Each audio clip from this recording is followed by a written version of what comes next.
सत श्री अकाल जी सारिਆਂ ਨੂੰ। मैं सरबजीत सिंह अड़कवास अपने यूट्यूब चैनल ਤੇ आप सब ਦਾ हार्दिक स्वागत करदा। हर तरह के टैसटां की तैयारी करने के लिए साडे यूट्यूब चैनल के नाल जरूर जुड़ो। जिन्हां भी साथियों ने हुण तक चैनल को सबसक्राइब नहीं किया, किरपा करके वो साथी साडे चैनल को जरूर सबसक्राइब कर लियो जी, ताकि नवीं तो नवीं जानकारी तुहाडे तक पहुँच सके। इस तो पहलां भी असीं अपने चैनल ते मास्टर काडर समाजिक सिक्ख्या ਅਤੇ PTET ਦੇ ਨਾਲ ਸੰਬੰਧਿਤ बहुत सारी वीडियोज अपलोड कर चुके हैं जी। सो आप सब ने वो वीडियोज जरूर वेख लैनियां ताकि तुहाडा सिलेबस चंगी तरह कवर हो सके। अज दी वीडियो दे विच आपां डिस्कस करांगे स्पैशल टैसट सीरीज समाजिक सिक्ख्या 36। इस तो पहलां 35 सीरीज असीं अपने चैनल ते अपलोड कर चुके हैं जी, ਅਤੇ ਉਹਨਾਂ ਦਾ ਸਾਡੇ WhatsApp ग्रुप ਦੇ ਵਿੱਚ टैसट भी लै चुके हैं। सो बिना किसी देरी तो शुरू करते हैं जी अज की सीरीज। तो कल नूं साडे WhatsApp ग्रुप दे विच इस सीरीज का टैसट भी लिया जाएगा। सो जेकर कोई भी अध्यापक साथी साडे WhatsApp ग्रुप दे विच शामिल होना चाहुंदा है तो सानूं मैसेज कर सकते हो 96 535 027 28। शुरू करते हैं जी। हेठ लिखियां विचों किहड़े चीनी यात्री ने ਭਾਰਤ ਵਿੱਚ ਗੁਪਤ ਰਾਜਾਂ ਬਾਰੇ ਜਾਣਕਾਰੀ ਦਿੱਤੀ? ਹਿਊਨ-ਸਾਂਗ, ਫਾਹੀਆਨ, ਇਬਨ ਬਤੂਤਾ, ਕਾਲੀਦਾਸ। ਕਮੈਂਟ ਦੇ ਵਿੱਚ ਆਪਣੇ ਰਿਪਲਾਈ ਜ਼ਰੂਰ ਕਰਨੇ ਜੀ। ਸੋ ਕਿਹੜਾ ਚੀਨੀ ਯਾਤਰੀ ਸੀ ਜਿਸ ਨੇ ਭਾਰਤ ਵਿੱਚ ਗੁਪਤ ਰਾਜਾਂ ਬਾਰੇ ਜਾਣਕਾਰੀ ਦਿੱਤੀ? ਸੋ ਦਾ ਰਾਈਟ ਆਨਸਰ ਹੈ ਜੀ ਫਾਹੀਆਨ। ਫਾਹੀਆਨ ਪਹਿਲਾ ਚੀਨੀ ਯਾਤਰੀ ਸੀ जो भारत विच बोधी स्तूपां की खोज लई आया। पहला चीनी यात्री सी जो भारत विच बोधी स्तूपां की खोज के लिए आया सी। किस दे समय आया सी? चंद्रगुप्त दूसरा। चंद्रगुप्त दूजे दे दरबार विच 399 ईस्वी दे विच। याद रखियो जी, पहला चीनी यात्री कौन सी? फाहीजान, जो चंद्रगुप्त दूजे दे दरबार विच 399 ईस्वी दे विच आया। उसकी उम्र 65 साल सी जदों भारत आया सी मध्य एशिया, तो उसकी उम्र कितनी सी? 65 साल। सो नैक्सट करांगे जी।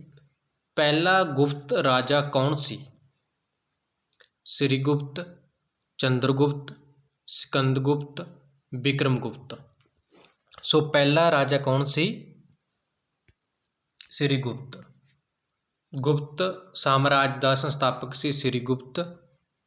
गुप्त काल नूं भारती इतिहास का सुनहरी युग मन्निया जाता है, क्योंकि इस काल विच हर पक्ष तो भारत विच विकास हो रहा सी, चाहे वो कला का खेत्र होवे चाहे वो साहित्य का।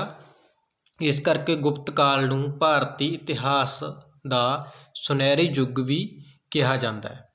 पहला राजा सी श्रीगुप्त, जिसने 240 ईस्वी तो 280 240 ईस्वी तो 280 ईस्वी तक राज किया। इस तो बाद इन्हां दा उत्तराधिकारी सी घटोत्कच। चीनी यात्रियों के निवास लई श्रीगुप्त ने नालंदा विच एक बुद्ध मंदिर का निर्माण भी करवाया सी। सो पहला राजा सी जी श्रीगुप्त।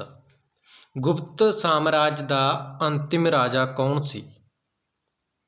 विनयगुप्त, विष्णुगुप्त, कुमारगुप्त तीजा, ब्रह्मगुप्त। गुप्त साम्राज्य का संस्थापक सी जी श्रीगुप्त, ते आखिरी राजा कौन सी? विष्णुगुप्त। विष्णुगुप्त साम्राज्य का अंतिम राजा होया। ते गुप्त साम्राज्य का सब तो महान राजा सी सिकंदगुप्त। पहला राजा श्रीगुप्त, शक्तिशाली राजा सिकंदगुप्त, अंतिम राजा विष्णुगुप्त। कुषाण वंश तो बाद महत्वपूर्ण वंश प्रसिद्ध राजा सी सिकंदगुप्त। सो नैक्सट करांगे जी। किस गुप्त सम्राट ने अपना नाम कविराज रखिया? किसने रखा सी जी अपना नाम कविराज? ऑप्शन ने श्रीगुप्त, कुमारगुप्त दूजा, समुद्रगुप्त, ब्रह्मगुप्त। समुद्रगुप्त समुद्रगुप्त ने अपने नाम के नाल समुद्रगुप्त ने कविराज की उपाधि धारण की सी। कविराज की उपाधि धारण की समुद्रगुप्त ने, क्योंकि उसनूं ਸਾਹਿਤ ਦੇ ਨਾਲ कला ਦੇ ਨਾਲ काफ़ी प्रेम सी ਅਤੇ ਉਸਨੂੰ सिक्किਆਂ ਦੇ ਉੱਪਰ बीणा ਵਜਾਉਂਦੇ ਹੋਏ भी दिखाया गया।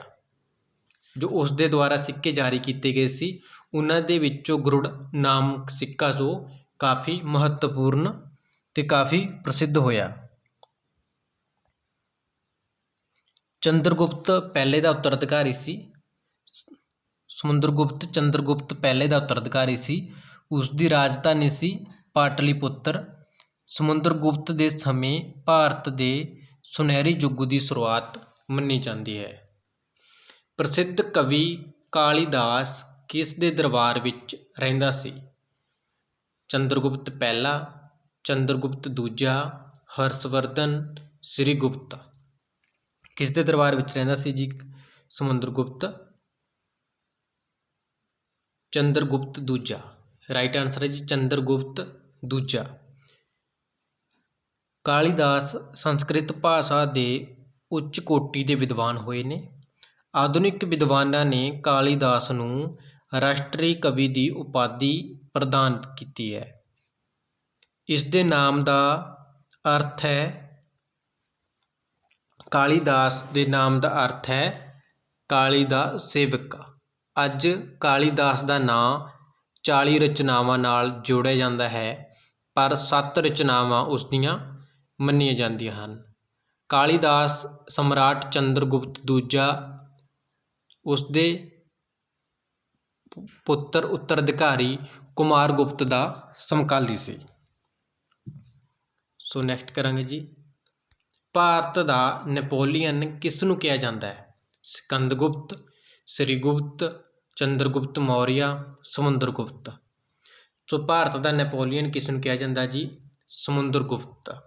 प्रसिद्ध इतिहासकार वी.ए. स्मिथ ने अपनी रचना early history of India which Samudragupta की वीरता ਅਤੇ ਜਿੱਤਾਂ ਤੋਂ खुश हो के समुद्रगुप्त ਨੂੰ भारती नैपोलीयन की उपाधि प्रदान की है। इलाहाबाद स्तंभ लेख जिसनूं प्रयाग प्रस्ती भी कहा जाता है, इस विच लिखिया है चंद्रगुप्त ने सब तो वध युग राजकुमार समुद्रगुप्त नूं अपना वारिस चुनिया सी। वीडियो नूं वध तो वध लाइक कमेंट ते शेयर जरूर करना जी। कल नूं साडे WhatsApp ग्रुप दे विच इस सीरीज़ का टैसट भी लिया जाना। सो जेकर कोई भी अध्यापक साथी टैसट देना चाहुंदा है तो सानूं मैसेज कर सकते हो 9653 02728, जिसका कल नूं शाम 9 बजे रिजल्ट भी डिकलेयर किया जाएगा। शक विजेता किसनूं कहा जाता है? चंद्रगुप्त पहला, चंद्रगुप्त दूजा, स्कंदगुप्त ते सिकंदरगुप्त। किसनूं कहा जाता जी? शक विजेता चंद्रगुप्त दूजा। राइट आंसर चंद्रगुप्त दूजे नूं कहा जाता है। क्यों कहा जाता? क्योंकि उसने शक्का नूं हरा के भारत विचों कढ़िया सी।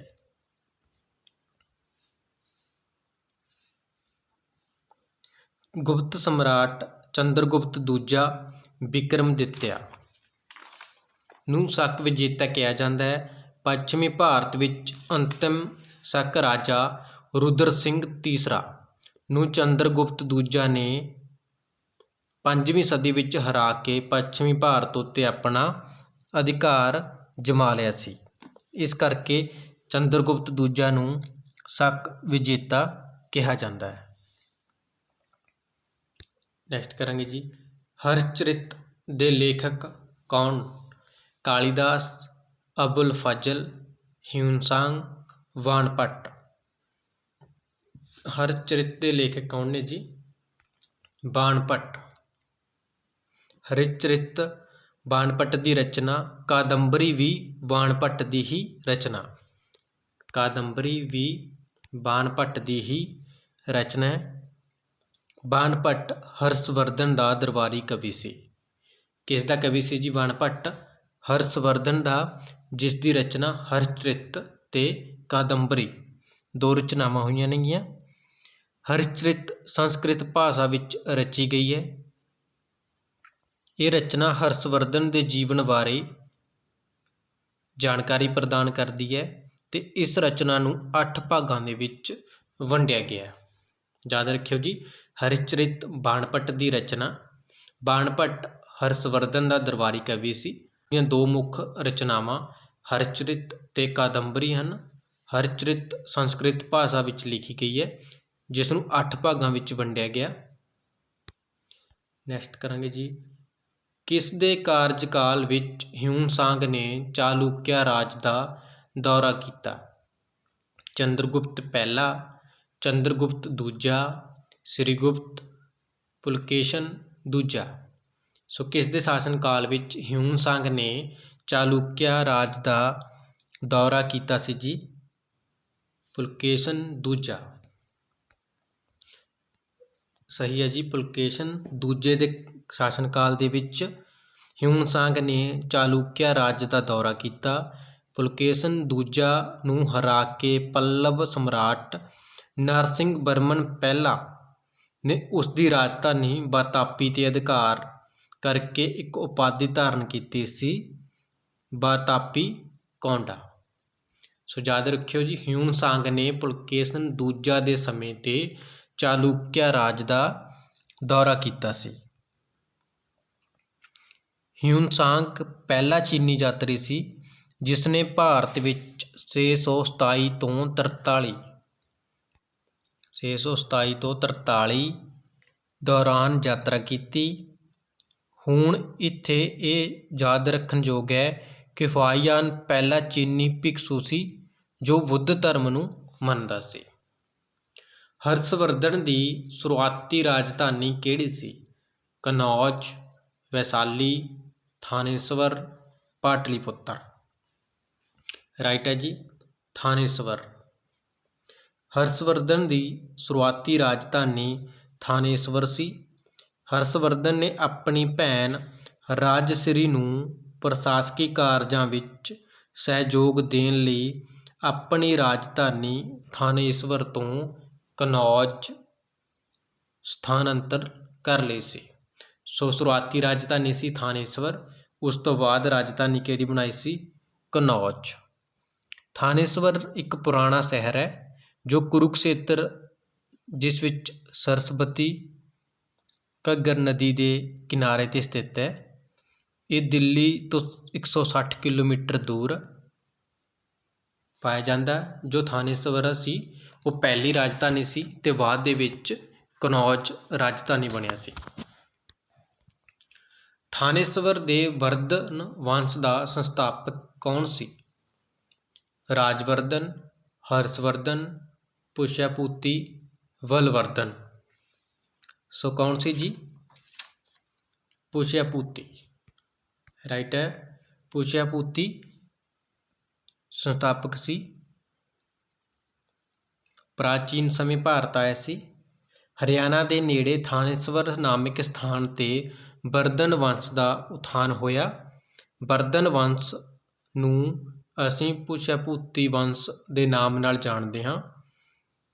ਇਸ ਵੰਸ਼ ਦੀ ਸਥਾਪਨਾ ਪੁਸ਼ਯਪੂਤੀ ਨਾਮਕ ਵਿਅਕਤੀ ਨੇ ਕੀਤੀ, ਪਰ ਇਸ ਵੰਸ਼ ਦਾ ਵਾਸਤਵਿਕ ਸੰਸਥਾਪਕ ਪ੍ਰਭਾਕਰ ਵਰਧਨ ਨੂੰ ਮੰਨਿਆ ਜਾਂਦਾ ਹੈ।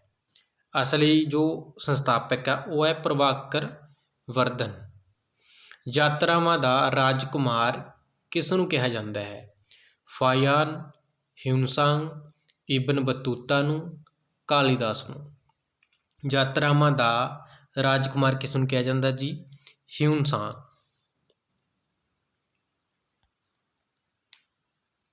ਚੀਨੀ ਯਾਤਰੀ ਹਿਊਨ-ਸਾਂਗ ਨੂੰ ਯਾਤਰੀਆਂ ਦਾ ਰਾਜਕੁਮਾਰ ਤੇ ਵਰਤਮਾਨ ਸ਼ਾਕਿਆ ਮੁਨੀ ਕਿਹਾ ਜਾਂਦਾ ਹੈ। ਇਸ ਦੀ ਰਚਨਾ ਸੀ ਸੀਯੂਕੀ। ਹਿਊਨ ਸੰਘ ਦੀ ਰਚਨਾ ਸੀ ਸੀਯੂਕੀ। ਇਹ ਹਰਸ਼ਵਰਧਨ ਦੇ ਸਮੇਂ ਭਾਰਤ ਆਇਆ ਸੀ। ਵੀਡੀਓ ਨੂੰ ਵੱਧ ਤੋਂ ਵੱਧ ਲਾਈਕ, ਕਮੈਂਟ ਤੇ ਸ਼ੇਅਰ ਜ਼ਰੂਰ ਕਰਨਾ ਜੀ। ਇਸ ਤੋਂ ਇਲਾਵਾ ਜੇਕਰ ਕੋਈ ਵੀ ਸਾਥੀ ਸਾਡੇ ਮਾਸਟਰ ਕਾਡਰ ਸਮਾਜਿਕ ਸਿੱਖਿਆ, ਮਾਸਟਰ ਕਾਡਰ ਪੰਜਾਬੀ ਤੇ ਪੀਟੈਟ ਦੇ ਗਰੁੱਪ ਵਿੱਚ ਸ਼ਾਮਲ ਹੋਣਾ ਚਾਹੁੰਦਾ ਹੈ ਤਾਂ ਸਾਨੂੰ ਮੈਸੇਜ ਕਰ ਸਕਦੇ ਹੋ 96 535 02728, ਜਿਸ ਦੇ ਵਿੱਚ ਤੁਹਾਨੂੰ ਰੋਜ਼ਾਨਾ PDF ਤੇ ਟੈਸਟ ਪ੍ਰਾਪਤ ਹੋਣਗੇ। ਹਰਸ਼ਵਰਧਨ ਦੀ ਮੌਤ ਕਦੋਂ ਹੋਈ? 645 ਈਸਵੀ, 646 ਈਸਵੀ, 647 ਈਸਵੀ, 650 ਈਸਵੀ। ਹਰਸ਼ਵਰਧਨ ਦੀ ਮੌਤ ਕਦੋਂ ਹੋਈ ਸੀ ਜੀ? 647। ਰਾਈਟ ਹੈ ਜੀ। 647 ਈਸਵੀ ਨੂੰ ਹਰਸ਼ਵਰਧਨ ਦੀ ਮੌਤ ਹੋਈ। ਹਰਸ਼ਵਰਧਨ ਸ਼ੁਰੂ ਵਿੱਚ ਸ਼ੈਵ ਧਰਮ ਨੂੰ ਮੰਨਦਾ ਸੀ, ਪਰ ਬਾਅਦ ਵਿੱਚ ਹਰਸ਼ਵਰਧਨ ਬੁੱਧ ਧਰਮ ਦਾ ਪੈਰੋਕਾਰ ਬਣ ਗਿਆ ਸੀ। ਅੱਗੇ ਕਰਾਂਗੇ ਜੀ। ਮਹਿਰੌਲੀ ਦਾ ਲੋਹ ਸਤੰਭ ਕਿਸ ਰਾਜਵੰਸ਼ ਦੌਰਾਨ ਬਣਾਇਆ ਗਿਆ? ਲੋਧੀ ਵੰਸ਼ ਸਮੇਂ, ਪੱਲਵ ਵੰਸ਼ ਸਮੇਂ, ਕੁਸ਼ਾਣ ਵੰਸ਼ ਸਮੇਂ, ਗੁਪਤ ਵੰਸ਼ ਸਮੇਂ। ਕਿਸ ਦੇ ਦੌਰਾਨ ਬਣਾਇਆ ਗਿਆ ਸੀਗਾ ਜੀ? ਮਹਿਰੌਲੀ ਦਾ ਸਤੰਭ ਗੁਪਤ ਰਾਜਵੰਸ਼ ਸਮੇਂ। ਰਾਈਟ ਹੈ ਜੀ। ਗੁਪਤ ਵੰਸ਼ ਸਮੇਂ ਬਣਾਇਆ ਗਿਆ ਸੀ। ਦਿੱਲੀ ਸਥਿਤ ਮਹਿਰੌਲੀ ਦਾ ਲੋਹ ਸਤੰਭ ਅਭਿਲੇਖ ਵਿੱਚ ਚੰਦਰਗੁਪਤ ਦੂਸਰੇ ਦਾ ਨਾਮ ਮਿਲਦਾ ਹੈ। ਕਿਸ ਦਾ ਨਾਮ ਮਿਲਦਾ ਜੀ? ਚੰਦਰਗੁਪਤ ਦੂਸਰੇ ਦਾ ਨਾਮ ਇਸ ਦੇ ਵਿੱਚ ਮਿਲਦਾ। ਇਹ ਸਤੰਭ ਦਿੱਲੀ ਦੇ ਕੁਤਬ ਮੀਨਾਰ ਦੇ ਨੇੜੇ ਸਥਿਤ ਹੈ। ਉਚਾਈ 7 ਮੀਟਰ ਹੈ। ਇਹ ਪਹਿਲਾ ਹਿੰਦੂ ਤੇ ਜੈਨ ਮੰਦਰ ਦਾ ਇੱਕ ਭਾਗ ਸੀ। ਇਸ ਸਤੰਭ ਨੂੰ ਅੱਜ ਤੱਕ ਜੰਗਾਲ ਨਹੀਂ ਲੱਗੀ, ਜੋ ਕਿ ਇਸ ਦੀ ਖਾਸੀਅਤ ਹੈ। ਚੀਨੀ ਯਾਤਰੀ ਹਿਊਨ-ਸਾਂਗ ਨੇ ਕਿਸ ਵਿਸ਼ਵ ਵਿਦਿਆਲੇ ਦਾ ਅਧਿਐਨ ਕੀਤਾ? ਤਕਸ਼ਿਲਾ, ਵਿਕਰਮਸ਼ਿਲਾ, ਨਾਲੰਦਾ। ਉਪਰੋਕਤ ਵਿੱਚੋਂ ਕੋਈ ਵੀ ਨਹੀਂ। ਕਿਸ ਵਿਸ਼ਵ ਵਿਦਿਆਲੇ ਦਾ ਅਧਿਐਨ ਕੀਤਾ ਜੀ? ਨਾਲੰਦਾ। Right answer Nalanda. ਚੀਨੀ ਯਾਤਰੀ ਹਿਊਨ-ਸਾਂਗ ਨੇ 637 ਈਸਵੀ ਵਿੱਚ ਨਾਲੰਦਾ ਵਿਸ਼ਵ ਵਿਦਿਆਲੇ ਦਾ ਅਧਿਐਨ ਕੀਤਾ। ਇਸ ਸਮੇਂ ਇੱਥੋਂ ਦੇ ਕੁਲਪਤੀ ਆਚਾਰਿਆ ਸ਼ੀਲਭਦਰ ਸਨ। ਇੱਥੇ ਰਹਿ ਕੇ ਹਿਊਨ-ਸਾਂਗ ਨੇ 1.5 ਸਾਲ ਤੱਕ ਨਾਲੰਦਾ ਵਿੱਚ ਨਿਵਾਸ ਦੇ ਦੌਰਾਨ ਉੱਥੇ ਯੋਗ ਸ਼ਾਸਤਰ ਦਾ ਅਧਿਐਨ ਕੀਤਾ। ਉਸ ਸਮੇਂ ਕੁਲਪਤੀ ਕੌਣ ਸੀ ਜੀ? ਸ਼ੀਲਭਦਰ। 1.5 ਸਾਲ ਤੱਕ ਯੋਗ ਸ਼ਾਸਤਰ ਦਾ ਅਧਿਐਨ ਕੀਤਾ। ਸੇਨ ਰਾਜਵੰਸ਼ ਦਾ ਸੰਸਥਾਪਕ ਕੌਣ ਸੀ? ਸਾਮੰਤਸੇਨ, ਵਿਕਰਮਸੇਨ, ਵਿਸ਼ਾਲਸੇਨ, ਕੁਮਾਰਸੇਨ। ਕੌਣ ਸੀ ਜੀ? ਸਾਮੰਤਸੇਨ। ਰਾਈਟ ਹੈ ਜੀ। ਸਾਮੰਤਸੇਨ। ਰਾਜਵੰਸ਼ ਦੀ ਸਥਾਪਨਾ ਸਾਮੰਤਸੇਨ ਨੇ ਕੀਤੀ, ਪਰ ਸੇਨ ਰਾਜਵੰਸ਼ ਦਾ ਵਾਸਤਵਿਕ ਸਮਰਾਟ ਵਿਜੇ ਸੈਨ ਨੂੰ ਹੀ ਮੰਨਿਆ ਜਾਂਦਾ ਹੈ। ਸੇਨ ਸ਼ਾਸਕਾਂ ਦੀ ਰਾਜਧਾਨੀ ਨਦੀਆ ਕਿਹੜੀ ਸੀ ਜੀ? ਨਦੀਆ ਰਾਜਧਾਨੀ ਸੀ।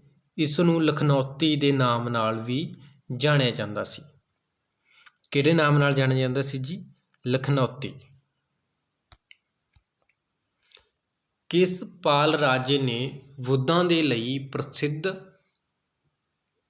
ਵਿਕਰਮਸ਼ੀਲ ਵਿਸ਼ਵ ਵਿਦਿਆਲੇ ਦੀ ਸਥਾਪਨਾ ਕੀਤੀ? ਗੋਪਾਲ, ਧਰਮਪਾਲ, ਰਾਜਪਾਲ, ਜੈਪਾਲ। ਸੋ ਰਾਈਟ ਹੈ ਜੀ ਧਰਮਪਾਲ ਨੇ। ਪਾਲ ਰਾਜੇ ਧਰਮਪਾਲ ਨੇ ਬੁੱਧਾਂ ਦੇ ਲਈ ਵਿਕਰਮਸ਼ਿਲਾ ਵਿਸ਼ਵ ਵਿਦਿਆਲੇ ਦੀ ਸਥਾਪਨਾ ਕੀਤੀ ਤੇ ਨਾਲੰਦਾ ਵਿਸ਼ਵ ਵਿਦਿਆਲੇ ਦੇ ਖਰਚ ਨੂੰ ਚਲਾਉਣ ਲਈ 200 ਪਿੰਡਾਂ ਦੀ ਭੂਮੀ ਵੀ ਦਾਨ ਵਿੱਚ ਦਿੱਤੀ ਸੀ। ਕਿੰਨੀ ਭੂਮੀ ਦਿੱਤੀ ਸੀ ਜੀ? 200 ਪਿੰਡਾਂ ਦੀ। ਨੈਕਸਟ ਕਰਾਂਗੇ ਜੀ। ਪੁਰੀ ਵਿੱਚ ਰਥ ਯਾਤਰਾ ਕਿਸ ਦੇ ਸਨਮਾਨ ਵਿੱਚ ਆਯੋਜਿਤ ਕੀਤੀ ਜਾਂਦੀ ਸੀ? ਭਗਵਾਨ ਵਿਸ਼ਨੂੰ, ਭਗਵਾਨ ਜਗਨਨਾਥ, ਭਗਵਾਨ ਪਾਰਸਵਨਾਥ, ਭਗਵਾਨ ਰਿਸ਼ਭਦੇਵ। ਸੋ ਕਿਸ ਦੇ ਸਨਮਾਨ ਵਿੱਚ ਕੀਤੀ ਜਾਂਦੀ ਸੀ ਜੀ? ਭਗਵਾਨ ਜਗਨਨਾਥ। ਭਗਵਾਨ ਜਗਨਨਾਥ ਮੰਦਰ ਉੜੀਸਾ ਵਿੱਚ ਸਥਿਤ ਹੈ। ਇਸ ਦਾ ਨਿਰਮਾਣ ਅਨੰਤ ਬਰਮਨ ਨੇ ਕੀਤਾ ਸੀ। ਉੜੀਸਾ ਦੇ ਪੁਰੀ ਵਿੱਚ ਕੋਨਾਰਕ ਮੰਦਰ ਸਥਿਤ ਹੈ। ਇਸ ਨੂੰ ਅਸੀਂ ਬਲੈਕ ਪੈਗੋਡਾ ਨਾਮ ਨਾਲ ਵੀ ਜਾਣਿਆ ਜਾਂਦਾ ਹੈ। ਇਹ ਸੂਰਜ ਮੰਦਰ ਦੇ ਨਾਮ ਨਾਲ ਵੀ ਪ੍ਰਸਿੱਧ ਹੈ। ਅੱਗੇ ਕਰਾਂਗੇ ਜੀ, ਤਰਾਇਨ ਦੇ ਪਹਿਲੇ ਯੁੱਧ ਵਿੱਚ ਕਿਸ ਨੂੰ ਪ੍ਰਿਥਵੀ ਰਾਜ ਚੌਹਾਨ ਨੇ ਹਰਾਇਆ ਸੀ? ਤਰਾਇਨ ਦੇ 2 ਯੁੱਧ ਹੋਇਆ ਜੀ, 1191 ਤੇ 1192। 2 ਯੁੱਧ ਹੋਇਆ ਜੀ ਤਰਾਇਨ ਦੇ। ਸੋ ਇਹਨਾਂ ਨੇ ਕੀ ਕਿਹਾ? ਤਰਾਇਨ ਦੇ ਪਹਿਲੇ ਯੁੱਧ ਵਿੱਚ ਕਿਸ ਨੂੰ ਪ੍ਰਿਥਵੀ ਰਾਜ ਚੌਹਾਨ ਨੇ ਹਰਾਇਆ ਸੀ? ਮੁਹੰਮਦ ਗੌਰੀ, ਮਹਿਮੂਦ ਗਜਨਵੀ, ਹਿਮਾਯੂ, ਹੇਮੂ। ਸੋ ਕਿਸ ਨੂੰ ਹਰਾਇਆ ਸੀ ਜੀ? ਮੁਹੰਮਦ ਗੌਰੀ ਨੂੰ। ਯਾਦ ਰੱਖਿਓ, ਤਰਾਇਨ ਦੇ ਪਹਿਲੇ ਯੁੱਧ ਵਿੱਚ ਪ੍ਰਿਥਵੀ ਰਾਜ ਚੌਹਾਨ ਨੇ ਮੁਹੰਮਦ ਗੌਰੀ ਨੂੰ ਹਰਾਇਆ ਸੀ, ਪਰ ਦੂਜੇ ਤਰਾਇਨ ਦੇ ਯੁੱਧ ਵਿੱਚ ਮੁਹੰਮਦ ਗੌਰੀ ਨੇ ਪ੍ਰਿਥਵੀ ਰਾਜ ਚੌਹਾਨ ਨੂੰ ਹਰਾ ਕੇ ਚੌਹਾਨ ਵੰਸ਼ ਦਾ ਖਾਤਮਾ ਕਰ ਦਿੱਤਾ ਸੀ।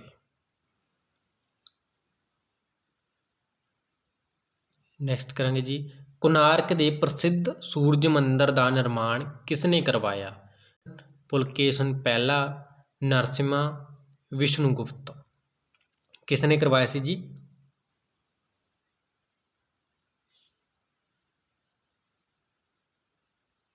ਕਿਸ ਨੇ ਕਰਵਾਇਆ ਸੀ? ਨਰਸਿਮਹਾ ਪਹਿਲਾ। ਰਾਈਟ ਆਨਸਰ ਹੈ ਜੀ, ਨਰਸਿਮਹਾ ਪਹਿਲਾ ਨੇ ਕਰਵਾਇਆ ਸੀ। ਕੋਨਾਰਕ ਦਾ ਇਹ ਮੰਦਰ ਉੜੀਸਾ ਦੀ ਪੁਰੀ ਵਿੱਚ ਸਥਿਤ ਹੈ। ਇਹ ਸੂਰਜ ਮੰਦਰ ਹੈ। ਇਸ ਦਾ ਨਿਰਮਾਣ 1250 ਵਿੱਚ ਕਰਵਾਇਆ ਗਿਆ ਸੀ। ਇਹ ਚੰਦਰਭਾਗਾ ਨਦੀ ਦੇ ਕਿਨਾਰੇ 'ਤੇ ਸਥਿਤ ਹੈ। ਇਸ ਮੰਦਰ ਦੀ ਕਲਪਨਾ ਸੂਰਜ ਦੇ ਰੱਥ ਦੇ ਰੂਪ ਵਿੱਚ ਕੀਤੀ ਜਾਂਦੀ ਹੈ। ਇਸ ਮੰਦਰ ਦਾ ਜ਼ਿਕਰ ਆਇਨ-ਏ-ਅਕਬਰੀ ਵਿੱਚ ਵੀ ਕੀਤਾ ਗਿਆ। ਕੋਨਾਰਕ ਦਾ ਸੂਰਜ ਮੰਦਰ ਦਾ ਜ਼ਿਕਰ ਆਇਨ-ਏ-ਅਕਬਰੀ ਵਿੱਚ ਵੀ ਕੀਤਾ ਗਿਆ। ਇਹ ਮੰਦਰ ਸੂਰਜ ਤੇ ਉਸ ਦੀ ਪਤਨੀ ਮਾਇਆ ਦੇਵੀ ਨੂੰ ਸਮਰਪਿਤ ਹੈ। ਇਹ ਮੰਦਰ 9 ਗ੍ਰਹਿਆਂ ਨੂੰ ਵੀ ਸਮਰਪਿਤ ਹੈ। ਪਾਲ ਸਾਮਰਾਜ ਦਾ ਪਹਿਲਾ ਸਮਰਾਟ ਕੌਣ ਸੀ? ਪਾਲ ਸਾਮਰਾਜ ਦਾ ਪਹਿਲਾ ਸ਼ਾਸਕ ਗੋਪਾਲ, ਜੈਪਾਲ, ਧਰਮਪਾਲ, ਵਿਜੇਪਾਲ। ਸੋ ਕੌਣ ਸੀ ਜੀ? ਗੋਪਾਲ। ਰਾਈਟ ਹੈ ਜੀ, ਗੋਪਾਲ। ਪਾਲ ਵੰਸ਼ ਦਾ ਸੰਸਥਾਪਕ ਗੋਪਾਲ ਸੀ। ਇਸ ਦਾ ਸੰਬੰਧ ਬੁੱਧ ਧਰਮ ਨਾਲ ਸੀ। ਉਸਨੇ ਬੁੱਧ ਵਿਹਾਰ ਤੇ ਬੁੱਧ ਮੱਠ ਦਾ ਨਿਰਮਾਣ ਵੀ ਕਰਵਾਇਆ ਸੀ। ਪਾਲ ਵੰਸ਼ ਨੂੰ ਪਾਲ ਕਸਤੂਰੀ ਰਾਜਵੰਸ਼ ਤੇ ਗੁਪਤ ਰਾਜਵੰਸ਼ ਵੀ ਕਿਹਾ ਜਾਂਦਾ ਹੈ। ਇਸ ਵੰਸ਼ ਨੇ ਭਾਰਤ ਦੇ ਪੂਰਬੀ ਭਾਗ ਵਿੱਚ ਇੱਕ ਸਾਮਰਾਜ ਬਣਵਾਇਆ। ਇਸ ਵੰਸ਼ ਨੇ ਬੁੱਧ ਧਰਮ ਨੂੰ ਸੁਰੱਖਿਆ ਦਿੱਤੀ। ਖੁਜਰਾਹੋ ਦਾ ਮੰਦਰ ਕਿਸ ਵੰਸ਼ ਨੇ ਬਣਵਾਇਆ ਸੀ? ਸਾਮੰਤ ਵੰਸ਼, ਸੇਨ ਵੰਸ਼, ਚੰਦੇਲ ਵੰਸ਼, ਕਨਵ ਵੰਸ਼। ਖੁਜਰਾਹੋ ਦਾ ਮੰਦਰ ਬਣਾਇਆ ਸੀ ਜੀ ਚੰਦੇਲ ਵੰਸ਼ ਨੇ।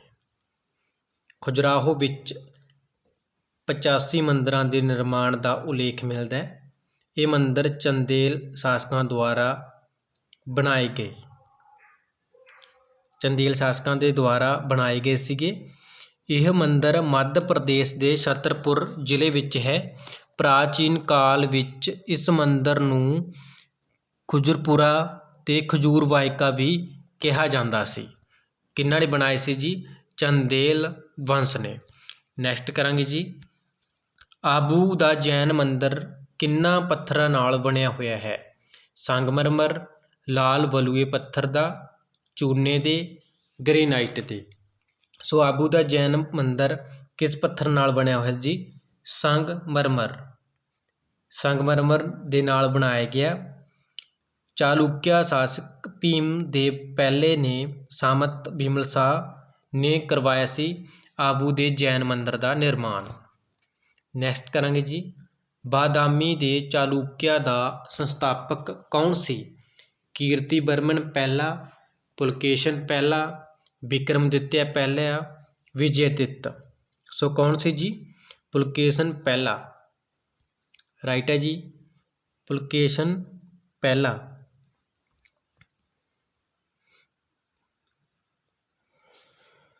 ਬਾਦਾਮੀ ਦੇ ਚਾਲੁਕਿਆ ਦਾ ਸੰਸਥਾਪਕ ਜੈ ਸਿੰਘ ਸੀ, ਪਰ ਬਾਦਾਮੀ ਦੇ ਚਾਲੁਕਿਆ ਦਾ ਵਾਸਤਵਿਕ ਸੰਸਥਾਪਕ ਪੁਲਕੇਸ਼ਨ ਪਹਿਲਾ, ਜਿਸ ਨੇ ਬਾਦਾਮੀ ਵਿੱਚ ਇੱਕ ਦੁਰਗ ਦਾ ਨਿਰਮਾਣ ਵੀ ਕਰਵਾਇਆ ਸੀ ਤੇ ਇਸ ਨੂੰ ਆਪਣੀ ਰਾਜਧਾਨੀ ਬਣਾਇਆ ਸੀ।